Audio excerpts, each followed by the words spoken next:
সম্মানিত দিনী ভাই বোন, বিষয়টি যদিও লাখ কোটি মানুষের কাছে অনেক কথার মধ্যে চলছে, এরপর আপনি আপনার বিবেচনাকে প্রাধান্য দিবেন, এ কথাই ঠিক। আপনার বিবেচনা তো কাজে লাগে, সমাজে ধর্মে লাগে না কেন? আপনার তো চিন্তা ভাবনা, কাজকর্ম, আচারি বিচার সমাজে তো ভালোই কাজে লাগে, তো ধর্মে কাজে লাগে না কেন? লাগা উচিত। সম্মানিত দিনী ভাই বোন, এইবার আপনি যাচ্ছেন রুকুতে, হাত ওই পর্যন্ত উঠাবেন, কাঁধ সামনাসামনি। রুকুতে যাওয়ার পূর্বে কয়েকটি কথা।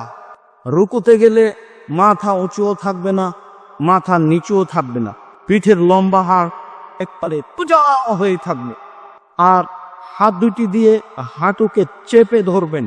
কোমর থেকে সামনের ওজন দুই হাতের উপরে থাকবে, মাথা উঁচুও হবে না, মাথা নিচুও হবে না, পিঠের লম্বা হাড় একবারে সোজা হয়ে থাকবে।